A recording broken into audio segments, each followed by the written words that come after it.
Good morning student. हम पढ़ रहे थे हमारे क्लास 12th की एग्रीकल्चर बायो, जिसमें अपन ने कल लेसन स्टार्ट किया था। छठा अध्याय हमारा खरीफ फसलों के रोग। खरीफ की फसलों के जो प्रमुख रोग हैं वो अपन ने स्टार्ट किया था, जिसमें देखिए पहला बाजरे का मर्दू रोमी लासिता या हरित बाली रोग हमने पढ़ा। उसके बाद दूसरा बाजरे का अर्गट या चेपा रोग हमने पढ़ा। उसके बाद कपास का मलानी रोग भी हमने अच्छे से पढ़ा था। फिर मूंगफली का पर्णचित्ती रोग अपन ने लास्ट में पढ़ा था, जो 2 प्रकार का होता है। ठीक है, रोग के लक्षणों के प्रकट होने के आधार पर, ठीक है, अगेती पत्ती धब्बा रोग और पछेती पत्ती धब्बा रोग। ठीक है, आज अपन शुरू कर रहे हैं हमारा 5वां मूंगफली का विषाणु गुच्छा रोग, और कोशिश करेंगे कि इस लेसन को आज पूरा कंप्लीट कर लें। पीछे 3, 4, 5 ही बचे हैं, तो वो अपन पूरा आज कंप्लीट कर लेंगे। तो शुरू करते हैं हमारा मूंगफली का विषाणु गुच्छा रोग, पीनट क्लम्प वायरस डिजीज। देखिए यह विषाणु जनित है, नाम से पता चल रहा है ये विषाणु द्वारा होता है, जो मुख्य रूप से कहाँ फैलता है? राजस्थान, आंध्र प्रदेश, गुजरात, पंजाब, तमिलनाडु, भारत के अंदर यहाँ पर फैलता है। रेतीली भूमि में इस रोग का प्रकोप बहुत ज़्यादा अधिक हो जाता है। जहाँ रेतीली भूमि होती हैं, ठीक है, जहाँ रेत ही रेत होती है, वहाँ पर इसका प्रकोप और भी ज़्यादा हो जाता है। लक्षण देखिए, इस रोग के लक्षण क्या है? 30 से 35 दिन बाद रोग के लक्षण प्रकट हो जाते हैं। ठीक है, बुआई के 30 से 35 दिन बाद, आज बुआई की है तो महीने 35 दिन बाद क्या हो गए? इस रोग के लक्षण प्रकट हो जाते हैं। शुरुआत में ये रोग छोटे छोटे चकत्तों में दिखाई देता है। शुरुआत में तो ये रोग कहाँ दिखाई देता है? छोटे छोटे चकत्तों के रूप में दिखाई देता है। ठीक है, रोग ग्रसित पौधे अत्यधिक छोटे गहरे रंग के व गुच्छे में बदल जाते हैं। देखिए जो रोग ग्रसित पौधे होते हैं वो बहुत छोटे रह जाते हैं, गहरे हरे रंग के हो जाते हैं और गुच्छों में बदल जाते हैं। नई पत्तियों पर चितेरी पीत वर्ण व पीले रंग की रिंग के रूप में लक्षण दिखाई देते हैं। जो नई पत्तियां होती हैं, जो नई पत्तियां निकलती है, उस पर देखिए क्या होता है? पीत वर्ण तथा पीले रंग के रिंग के रूप में लक्षण दिखाई देते हैं। ये देखिए इस तरफ आपको दिखाई दे रहा होगा नई पत्तियों पर। ठीक है, गहरा हरा पर नौ पीले रंग की जो रिंग ये दिखाई देने लग जाती है हमें। ठीक है, रोगी पौधों पर फूल खिलते हैं परंतु फलियां बहुत कम और छोटी बनती है। रोगी जो पौधे होते हैं उन पर फूल तो खिलते हैं, ठीक है, लेकिन इनकी फलियां बहुत ही कम रह जाती है। फलियां बहुत कम और छोटी बनती हैं, जिससे उपज में भारी कमी आ जाती है। जिससे उपज में क्या होती है? बहुत भारी कमी आ जाती है। ठीक है,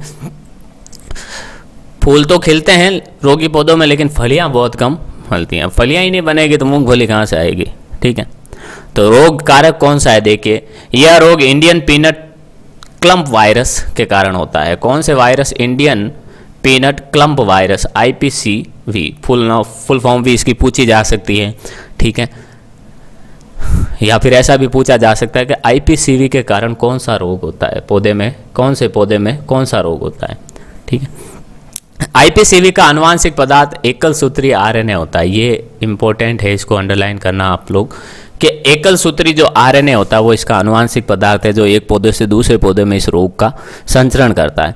यह एक मृदा एवं बीज जनित रोग है। मृदा के द्वारा भी फैलता है और बीजों के द्वारा भी फैलता है, जिसका संचरण देखिए पॉलीमिक्सा ग्रेमिनिस नामक कवक से होता है। इसका संचरण पॉलीमिक्सा ग्रेमिनिस नामक कवक से होता है। ठीक है, अब सस्य प्रबंधन क्या है? प्रबंधन कैसे कर सकते हैं? ठीक है, हमेशा स्वस्थ व प्रमाणित बीज ही काम में लेना है। हमेशा इसके लिए अपन को क्या करना चाहिए? स्वस्थ एवं प्रमाणित बीज काम में लेनी चाहिए। गर्मियों में गहरी जुताई करनी चाहिए। हमें गर्मियों में गहरी जुताई करनी चाहिए। गहरी जुताई का फ़ायदा क्या है कि जो भी अंदर ज़मीन के अंदर से फैलने वाले इस रोग के जो वायरस या कवक होंगे वो ज़मीन से बाहर आ जाएंगे और क्या होंगे? तेज़ धूप से मर जाएंगे। खेत के आसपास से खरपतवारों को हमें नष्ट कर देना चाहिए, ये भी ध्यान रखना, नष्ट कर देना चाहिए। रोगी पौधे को उखाड़ कर जला देना चाहिए। जो जिस पौधे में ये रोग है उसको जड़ समेत उखाड़ कर क्या कर देना चाहिए? अपन को जला देना चाहिए।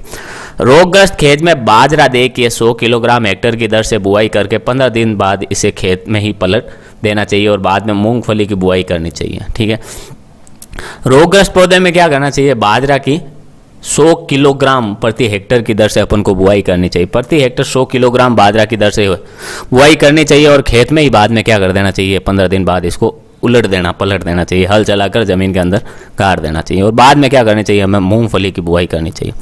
फसल चक्र के रूप में सरसों या गेंदा की फसल लेनी चाहिए। फसल चक्र के रूप में अपन को फसल सरसों या गेंदा की फसल लेनी चाहिए। फसल चक्र में सरसों या गेंदा की फसल लेने का मतलब क्या है कि एक बार अगर अपन ने मूंगफली बोई है तो दूसरी बार कौन सी बोए, सरसों या गेंदा, फिर वापस मूंगफली, फिर सरसों या गेंदा, ऐसे चक्र में चलाना चाहिए। मई में मूंगफली की अगेती फसल लेकर रोग को नियंत्रित किया जा सकता है। अब मई में मूंगफली की जो अगेती फसल होती है, अगेती फसल बो दी, मई में अपन ने मूंगफली की फसल बो दी, तो जब ये वायरस परिपक्व होगा, रोग अपने प्रकोप में होगा, तब तक तो हमारी फसल पक कर तैयार हो गई होगी और हम इसको काट सकते हैं, जिससे इस रोग का नियंत्रण अपन कर सकते हैं। अब रासायनिक प्रबंधन दवाइयाँ क्या कहा, कार्बेंडाजिम से उपचारित करना चाहिए अपन को, बीजों को बोने से पहले उपचारित करना चाहिए। किससे, कार्बेंडाजिम से। कॉपर ऑक्सीक्लोराइड नामक फफूंदीनाशक को 10 किलोग्राम हेक्टेयर की दर से घोल बनाकर बुआई के समय में छिड़कना लाभप्रद होता है। ठीक है।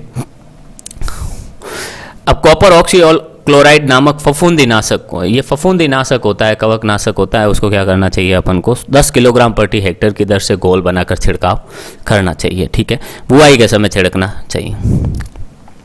तो ये था हमारा मूंगफली का कौन सा रोग, विषाणु गुच्छा रोग। अब अपन पढ़ते हैं हमारा छठा, कपास का जीवाणु अंगमारी रोग। कपास का जीवाणु अंगमारी रोग में क्या होता है, इस रोग को कोणीय पत्ती धब्बा एवं काली भुजा रोग कहते हैं। इसको क्या कहते हैं, कोणीय पत्ती धब्बा एवं काली भुजा रोग के नाम से भी जाना जाता है। जीवाणु अंगमारी, कपास का जो जीवाणु अंगमारी रोग, उसको अपन किस नाम से जानते हैं, कोणीय पत्ती धब्बा रोग या काली भुजा रोग के नाम से भी जानते हैं अच्छे से।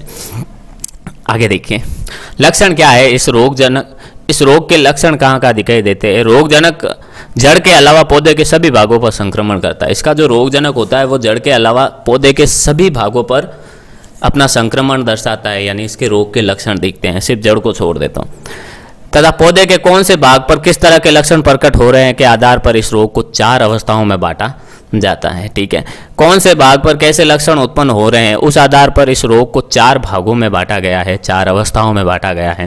पहला है देखिए नवजात पादप अंगमारी। पहला अगर नवजात पादप में हो कपास के तो वो नवजात पादप अंगमारी, कोणीय अंगमारी, काली भुजा अंगमारी एवं डोडा सड़न अवस्था, 4 अवस्थाएं में बांटते हैं। देखिए नवजात पादप अंगमारी में क्या होता है, नवजात पौधों के बीज पत्रों पर जलासिक्त धब्बे बनते हैं। ठीक है, जो नवजात पौधे होते हैं उनके जो बीज पत्र होते हैं उन पे जलासिक्त धब्बे बनते हैं, वाटर सोक्ड स्पॉट यानी पानी के धब्बे बन जाते हैं, जो बाद में बड़े होकर भूरे काले रंग में बदल जाते हैं, जो बाद में क्या होते हैं भूरे काले रंग में बदल जाते हैं। और ये धब्बे नई पत्तियों पर भी फैल जाते हैं। ये धब्बे कहाँ फैल जाते हैं, नई पत्तियों पर भी फैल जाते हैं, बाद में जो नई नई पत्तियाँ आती हैं उन पर भी फैल जाते हैं, जिससे पौधा मुरझाकर सूख जाता है। नवजात में ही मुरझाकर क्या हो जाता है, सूख जाता है। ठीक है, दे नहीं रखा है यहाँ पर नवजात का चित्र। आगे देखिए कोणीय अंगमारी।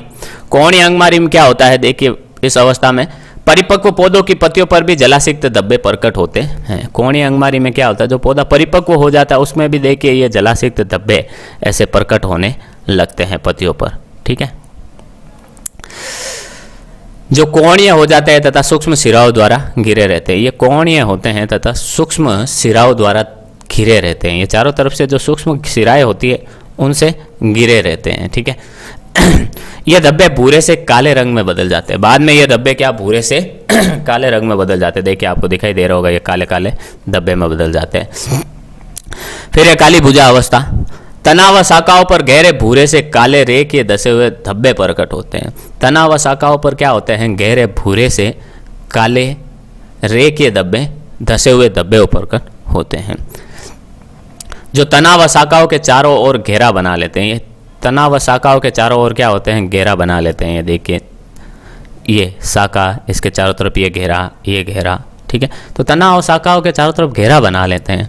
ठीक है, जिसके कारण पत्तियां झड़ जाती है। सबसे बड़ी बात, इससे पत्तियां झड़ जाती है, यहाँ कमजोर हो जाता है तन। ठीक है, तना शाखा है तो इसके ऊपर की तरफ जो भी पोषण पदार्थ होते हैं वो नहीं पहुँच पाते हैं पत्तियों तक। पत्तियों द्वारा जो भोजन बनता है वो नीचे नहीं पहुंच पाता है, तो पौधा मुरझा जाता है और पत्तियां झड़ जाती हैं। स्वस्थ शाखाओं की जगह सूखी हुई काली टहनियाँ या काली भुजा दिखाई देती है। इसका लक्षण मेन क्या है, स्वस्थ शाखाओं की जगह क्या दिखाई देता है हमें, सूखी हुई काली टहनियाँ या काली भुजाएं दिखाई देती है, काली काली लगने लग जाती हैं। ठीक है, फिर देखिए चौथी अवस्था है डोडा या बोल सड़न अवस्था। ठीक है, बोल पर भी जलासिक्त धब्बे बनते हैं। ये जो कपास के जो फल अपन कह सकते हैं या डोडा बोल जिसे अपन कहते हैं, इस पर भी एक क्या होते हैं, जलासिक्त ऐसे धब्बे बन जाते हैं, ठीक है, जो बाद में गहरे भूरे से काले धसे हुए धब्बों में बदल जाते हैं। बाद में ये गहरे भूरे से काले धब्बों में बदल जाते हैं, यानी अंदर के अंदर धस जाते हैं।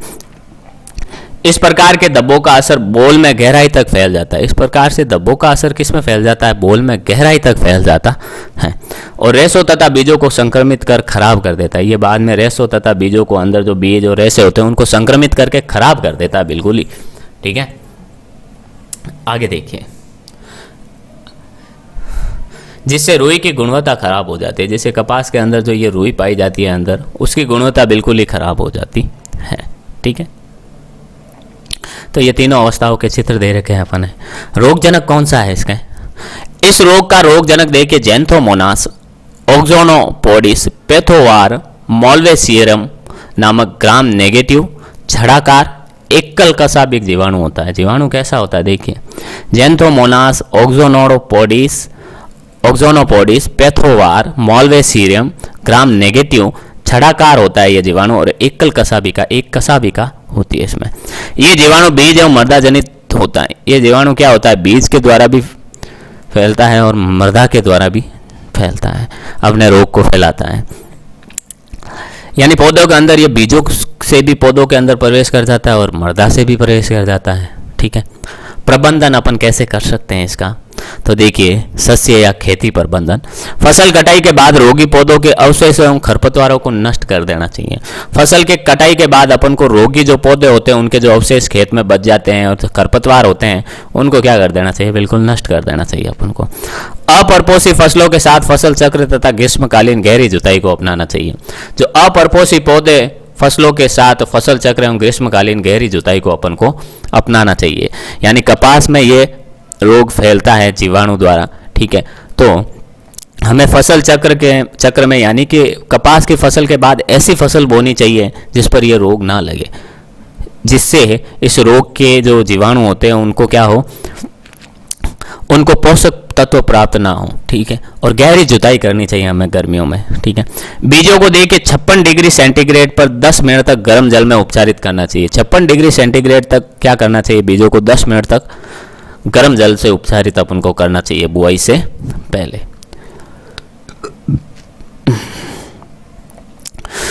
रासायनिक प्रबंधन अपन कैसे कर सकते हैं कपास के इस रोग का, तो देखिए आगे अपन चर्चा करें। तो बीजों को रुई रहित कैसे करना रासायनिक प्रबंधन। बीजों को बोने से पूर्व सांद्र सल्फ्यूरिक अम्ल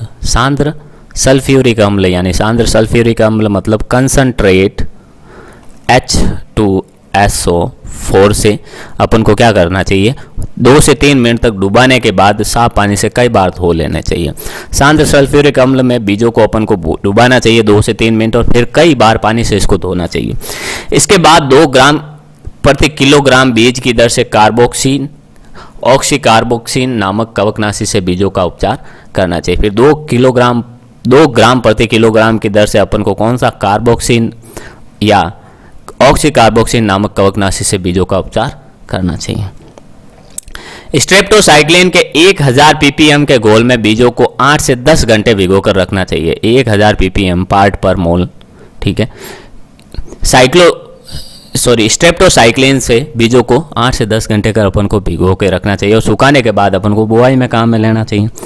खड़ी फसल पर देखिए स्ट्रेप्टोसाइक्लिन या कॉपर ऑक्सीक्लोराइड के 15 से 20 दिन के अंतराल पर 3 छिड़काव करना चाहिए। 15 से 20 दिन के अंतराल पर अपन को क्या करना चाहिए, कॉपर ऑक्सीक्लोराइड या स्ट्रेप्टोसाइक्लिन का छिड़काव करना चाहिए खड़ी फसल पर, ठीक है। आगे देखिए जैविक प्रबंधन।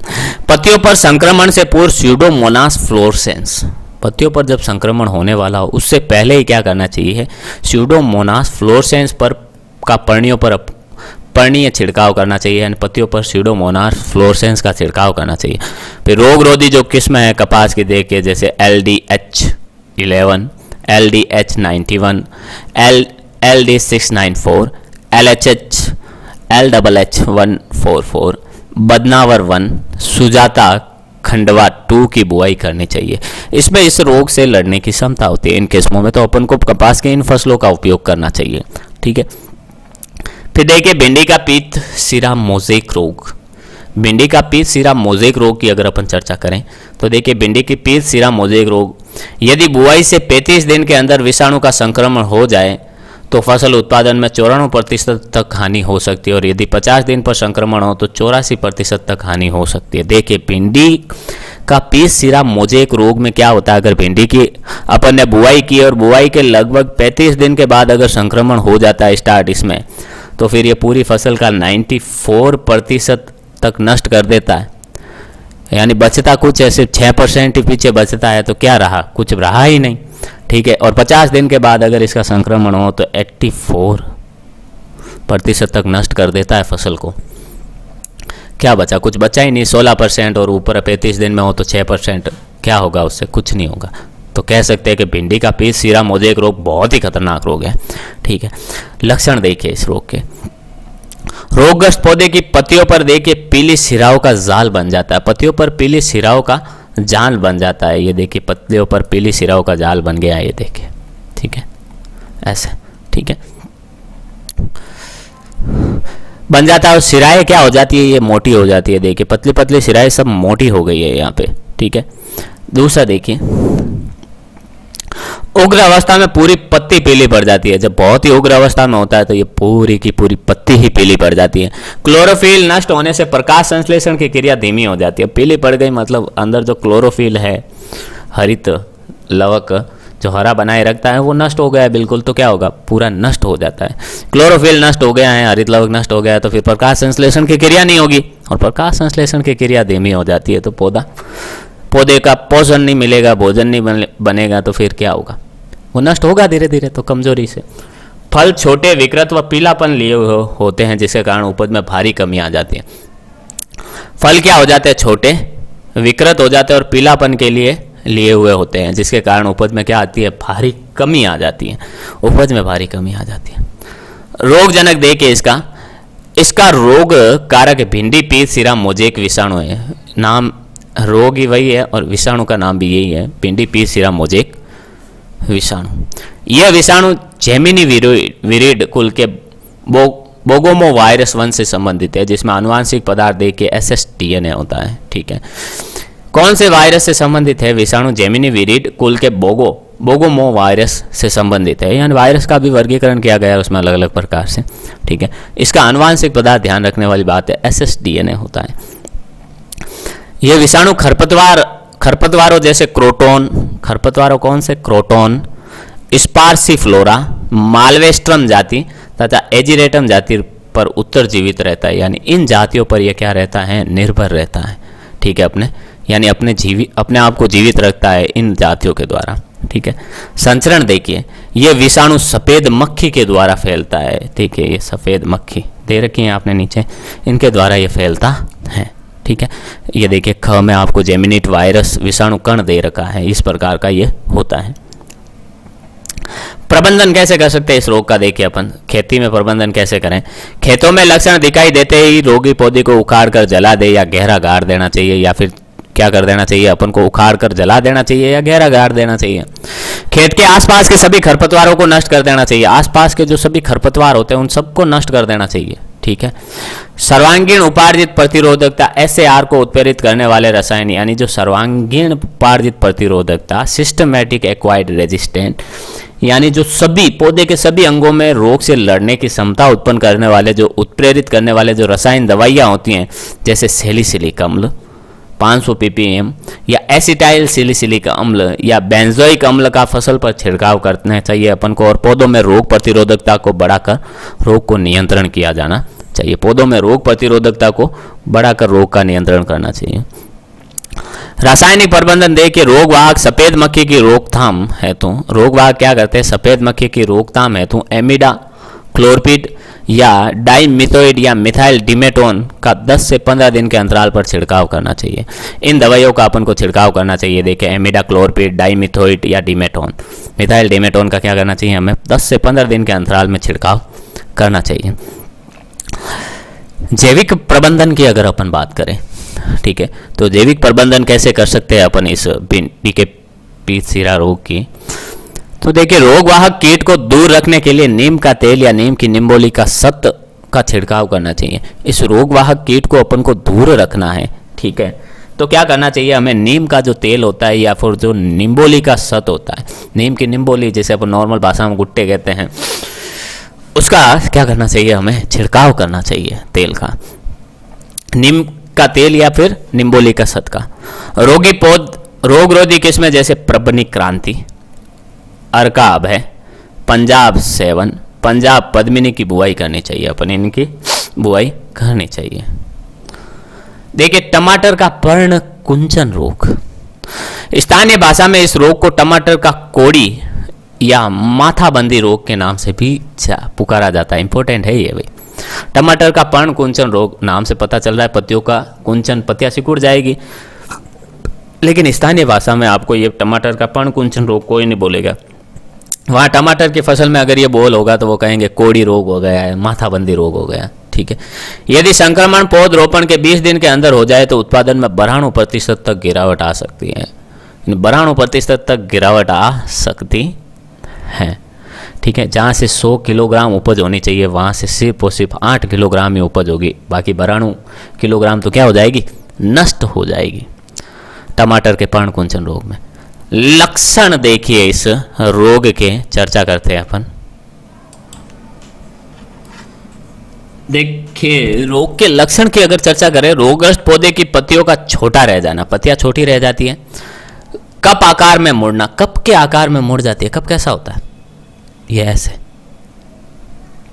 ऐसा कप होता है अपना, कप के आकार में मुड़ जाती हैं, ठीक है।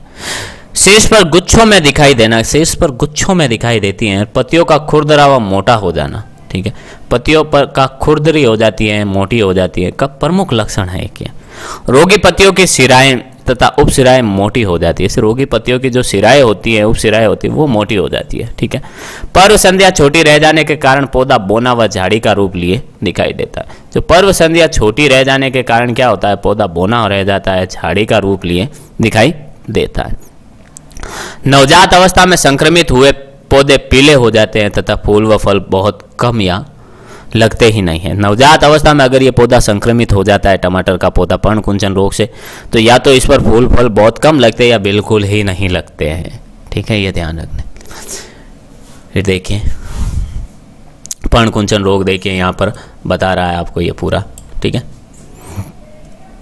आगे देखिए इसका रोग कारक क्या होता है, उसकी चर्चा करें अपन। यह रोग tomato yellow leaf curl virus विषाणु से होता है। यह रोग किससे होता है, tomato yellow leaf curl virus के विषाणु से होता है। यह विषाणु देखिए जेमिनी विरिड कुल के बिगोमो वायरस वंश से संबंधित है। यह विषाणु किससे, जेमिनी विरिड कुल के बिगोमो वायरस के वंश से संबंधित है, ठीक है। जिसमें देखिए आनुवांशिक पदार्थ SSDNA होता है, इसमें भी आनुवांशिक पदार्थ कौन सा होता है, SSDNA। यह विषाणु देखिए मिर्च, तंबाकू, पपीता, बीन्स, धतूरा इत्यादि पर उत्तरजीवित रहता है। किन पर यह उत्तरजीवित रहता है, मिर्च, यानी टमाटर के अलावा ये कौन से,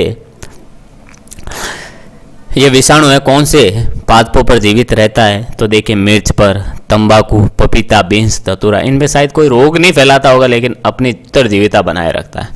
संचरण देखिए, यह विषाणु मुख्यतः सफेद मक्खी द्वारा फैलाया जाता है। इसके पीछे वाला भी भिंडी का सफेद जो पीत सीरा रोग है, ठीक है, मोज़ेक वायरस वाला, वो भी किसके द्वारा, सफ़ेद मक्खी द्वारा फैलता है, और ये भी सफ़ेद मक्खी द्वारा। लेकिन अमरबेल तथा बीजों के साथ भी फैलता है। ये अमरबेल जो इनके सार अगर उग जाए खेत में तो इनके सार सारे ऊपर बढ़ती हैं, ठीक है, उनके द्वारा भी ये फैलता है, ठीक है। प्रबंधन क्या है, इसका प्रबंधन अपन कैसे कर सकते हैं, तो देखिए सस्य प्रबंधन में खेत में क्या करना चाहिए, लक्षण दिखाई देते ही रोगी पौधे को उखाड़ कर जला दे या गहरा गाड़ दे, ये तो एक फिक्स करना है प्रत्येक रोग में। जैसे ही दिखाई दे आपको उखाड़ कर गहरा गाड़ दो, जला दो, ठीक है। आसपास के सभी खरपतवारों को नष्ट कर दे, ये भी फिक्स है, ठीक है। सस्य प्रबंधन में हमेशा विषाणु व सफ़ेद मक्खी मुक्त टमाटर के पौध को रोपण हेतु काम में ले, यानी जो सफ़ेद मक्खी मुक्त हो, विषाणु मुक्त हो, टमाटर की पौध को रोपने में काम में लेना चाहिए। यानी रोपण का मतलब बुआई नहीं है। जो पौधे नर्सरी में जैसे विकसित हो जाते हैं, थोड़े बहुत अपने 11th क्लास में पढ़ा था नर्सरी में जो पहले विकसित किए जाते हैं छोटे छोटे पौधे, नवजात पौधे उगते हैं, फिर उनको क्या करता है, खेत में ट्रांसप्लांट करते हैं, ट्रांसफर करते हैं। तो ऐसे पौधों को रोपण में काम में लेना चाहिए जिसमें ये विषाणु ना हो और सफ़ेद मक्खी ना हो, ठीक है। विषाणु मुक्त पौधों का उपयोग करना चाहिए, ठीक है। नर्सरी में पौध उगते ही पौध को 40 मेष या उससे ज़्यादा मेष वाली नायलॉन नेट अर्थात बारीक छिद्र वाली जाली से ढककर पौध तैयार करना चाहिए। नर्सरी में अगर पौधे तैयार कर रहे हैं तो हमें पौधे इस प्रकार से तैयार करने चाहिए कि उनके तरफ जाली हो, कौन सी, 40 मेष या इससे भी कम, यानी बहुत बारीक जाली हो जिससे जो मक्खी हैं, सफ़ेद मक्खी, वो अंदर ना जा सके और रोग ना फैला सके, ताकि सफ़ेद मक्खी नर्सरी में विषाणु का संचरण ना कर सके, ठीक है, नर्सरी में विषाणुओं को ना फैला सके, ठीक है। रासायनिक प्रबंधन क्या कर सकते हैं अपन, देखिए इसका। रोगवाहक सफ़ेद मक्खी की रोकथाम के लिए अपन को क्या करना चाहिए, इमिडाक्लोरपिड, ठीक है, या डाइमिथोइड या मिथाइल डिमेटोन का 10 से 15 दिन के अंतराल पर छिड़काव करना चाहिए। सफ़ेद मक्खी द्वारा फैलता है तो फिर पीछे वाला रोग भी सफ़ेद मक्खी द्वारा ही संक्रमण करता है, संचरण करता है, तो दोनों में रोकथाम के उपाय भी एक ही होंगे। पिछले में भी अपन ने यही इमिडाक्लोरपिड, डाइमिथोइड या मिथाइल डिमेटोन का 10 से 15 दिन के छिड़काव किया था, वही सेम है। जैविक प्रबंधन अपन क्या कर सकते हैं इसका, तो देखिए जैविक प्रबंधन की बात करें तो रोगवाहक कीट को दूर रखने के लिए नीम का तेल, नीम की निम्बोलिका शत, सेम जो पिछले अपन ने पढ़ा था, नीम का तेल या नीम की निम्बोलिका शत का छिड़काव करना चाहिए। अब रोग रोधी किस्में कौन सी है टमाटर की, देखिए अर्का रक्षक, अर्का अनन्या, अर्का सम्राट का उपयोग करना चाहिए। अर्का रक्षक, अर्का अनन्या, अर्का सम्राट का उपयोग करना चाहिए। फिर देखिए टमाटर का अगेती झुलसा रोग में अपन क्या करते हैं, लास्ट रोग है हमारे इस लेसन का, टमाटर का अगेती झुलसा रोग, टमाटर का पर्णकुंचन रोग, तो देख ले अब इसमें क्या होता है, लक्षण क्या है देखिए इसके, पत्तियों पर गोलाकार या कोणीय हल्के भूरे रंग के धब्बे बनते हैं। इस पर क्या होता है, पत्तियों पर गोलाकार या कोणीय हल्के भूरे रंग के धब्बे बनते हैं, पीले घेरे से घिरे होते हैं, ठीक है। पुराने गहरे रंग के धब्बों में गोल चक्कर बनाती हुई हल्के रंग के सकेंद्रीय लाइनें दिखाई देती है, हल्के रंग की सकेंद्रीय लाइनें दिखाई देती है। सकेंद्रीय लाइनें मतलब केंद्र, ये इसका धब्बे का केंद्र है तो इसके हल्के रंग के अंदर ये केंद्र की तरफ लाइनें दिखाई देती है, ठीक है, जिससे लक्ष्य पट प्रभाव प्रकट होता है। बाद में धब्बे फैलकर आपस में मिल जाते हैं, बाद में ये धब्बे फैलते रहे कि आपस में मिल जाते हैं, छोटे छोटे थे पहले, बाद में फैलकर आपस में मिल जाते हैं, जिससे पत्तियां झुलसी हुई नजर, ऐसा लगता है कि ये जल गई है पूरी पत्तियां, ऐसा लगता है, झुलसी हुई नजर आती है। धब्बे पर्णवृंत तथा तने पर भी बन जाते हैं। ये धब्बे देखिए जो पर्णवृंत होता है, ठीक है, पत्तियों को हवा में लटकाने वाला, और तने पर भी बन जाते हैं, ठीक है। देखिए ये काला रोग कैसे, देखिए ये पूरा काला काला हो गया है टमाटर।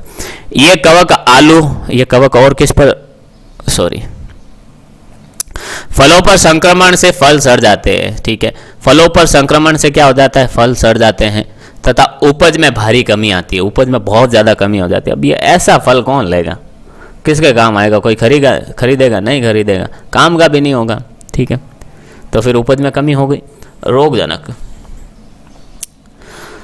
रोगजनक की अगर चर्चा करें अपन इसके पैथोजन, यह रोग देखिए अल्टरनेरिया सोलेनाई नामक मर्दा जनित कवक से होता है। ये किसके द्वारा होता है, अल्टरनेरिया सोलेनाई नामक मर्दा जनित कवक से होता है। मर्दा में पड़े कवक जाल तथा कोनिडिया द्वारा नई फसल में संक्रमण किया जाता है। मर्दा में जो कवक जाल होते हैं तथा जो कोनिडिया होता है वो नई फसलों में संक्रमण कर देते हैं, यानी ये हो गया, फिर दूसरी बार टमाटर की फसल बोई तो मृदा के अंदर से ये कवक जाल और कोनिडिया नई फसल में आ जाते हैं और नई संक्रमण कर देते हैं।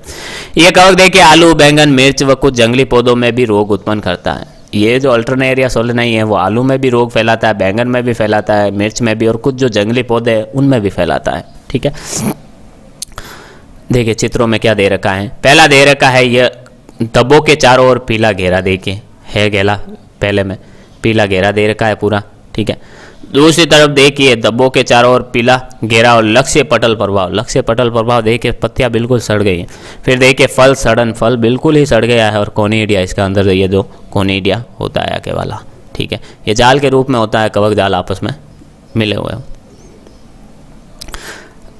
प्रबंधन की चर्चा करें अगर अपन, तो इसका नियंत्रण कैसे कर सकते हैं, तो खेत में पड़े सभी अवशेषों को जलाकर नष्ट कर देना, हर एक में यही दिखाई देगा अपन को, ठीक है। गर्मी के दिनों में खेत की गहरी जुताई, यही दिखाई देगा, खरपतवारों को नष्ट करना, ये भी देगा। अपरपोषी फसलों के साथ लंबा फसल चक्र अपनाना, अपरपोषी फसलों के साथ लंबा फसल चक्र, यानी अगर टमाटर का अगेती झुलसा रोग अगर हो गया है तो टमाटर के बाद ऐसी फसल बोनी चाहिए। मान लो टमाटर की फसल 2 महीने में आ रही है तो अगली फसल हमें ऐसी बोनी चाहिए टमाटर के अलावा जिसमें देखिए एक तो ये रोग फैलता नहीं और जिसमें फैलता हो तो वो कम से कम 6 से 7 महीने बाद परिपक्व होती है, ताकि जो भी टमाटर के अगेती झुलसा रोग के जो भी कवक होंगे, ठीक है, वो कवक क्या होंगे, फिर उनको परपोषी पौधे ही नहीं मिलेंगे जीवित रहने के लिए, तो वो सब नष्ट हो जाएंगे बिल्कुल। ठीक है, रोगग्रस्त पौधा दिखाई देते ही उसको निकाल कर नष्ट कर देना चाहिए। जैसे ही दिखाई देता है उसको निकाल कर नष्ट कर देना चाहिए ताकि दूसरे पौधों में ना फैले। रासायनिक प्रबंधन अपन कैसे कर सकते हैं? देखिए, रोग दिखाई देते ही फसल पर मैनकोजेब या कॉपर ऑक्सीक्लोराइड या डाइफेनोकोनाजोल या हेक्साकोनाजोल या ओजोक्सिस्ट्राबिन का 10 से 12 दिन के अंतराल पर छिड़काव करना चाहिए। जैसे ही रोग दिखाई देता है फसल पर अपन को किसका छिड़काव, मैनकोजेब का छिड़काव करो या कॉपर ऑक्सीक्लोराइड का या डाइफेनोकोनाजोल का या हेक्साकोनाजोल का या ओजोक्सिस्ट्रोबिन का 10 से 12 दिन के अंतराल पर छिड़काव करना चाहिए। 10 से 12 दिन के अंतराल पर छिड़काव करना। जैविक प्रबंधन देखिए, स्यूडोमोनास फ्लोरेसेंस एवं अदरक के सत का पर्णीय छिड़काव करना चाहिए। स्यूडोमोनास फ्लोरेसेंस एवं अदरक का जो सत होता है, अदरक का जो रस होता है, उसका छिड़काव करना चाहिए। पत्तियों पर छिड़काव करना चाहिए। रोगरोधी किस्में जैसे अर्का सम्राट टमाटर की जो रोगरोधी है जिसमें अगेती झुलसा रोग से लड़ने की क्षमता होती है, अर्का सम्राट, अर्का रक्षक की बुआई अपन को करनी चाहिए। ठीक है, अर्का रक्षक, अर्का सम्राट की बुआई करनी चाहिए। तो यहाँ जाके हमारा लेसन कंप्लीट होता है। ध्यान दीजिएगा, पहली चीज़, रोग से जुड़ा कोई भी सवाल अगर बड़ा आ जाए, छोटा सवाल तो कुछ भी आ सकता है, रोगजनक का नाम लिखो, लक्षण बताइए, नियंत्रण कैसे कर सकते हैं, कुछ भी। लेकिन अगर रोग से जुड़ा कोई सवाल आ जाए तो अपन को कुछ एक चीज़ें लिखनी बहुत ही ज़रूरी होती है उनमें। ठीक है, जैसे उनका सामान्य नाम या जिसे अपन स्थानीय नाम भी कहते हैं, स्थानीय नाम की चर्चा करनी चाहिए, पहले ये बताना चाहिए। ठीक है, फिर देखिए रोगजनक के बारे में लिखना चाहिए, रोग किसके द्वारा, रोगजनक के बारे में अपन को चर्चा करनी चाहिए।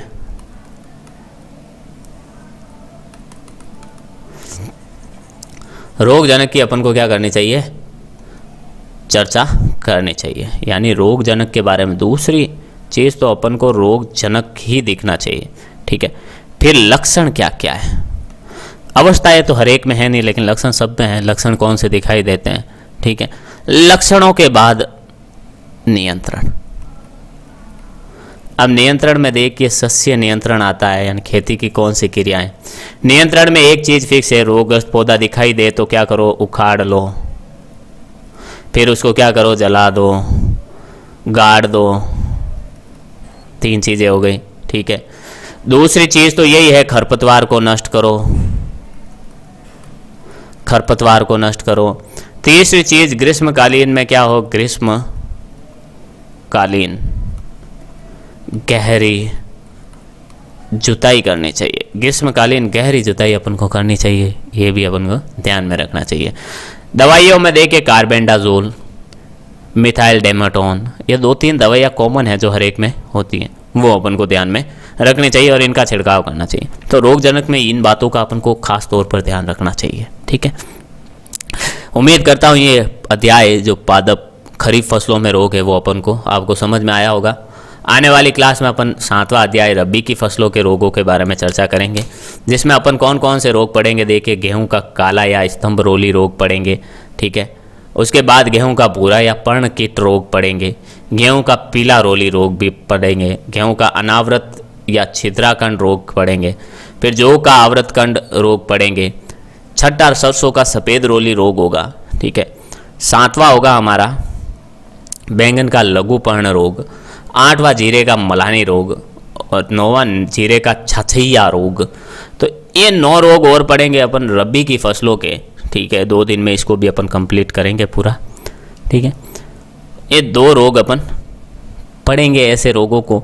ठीक है, 2 भागों में रबी की फसलों के रोग भी फिर अपन के पूरे हो जाएंगे। उम्मीद करता हूँ 6ठा लेसन जो भी अपन ने पढ़ा वो आपको समझ में आया होगा। मिलते हैं अपन अगली क्लास में, तब तक के लिए all the best. Thank you.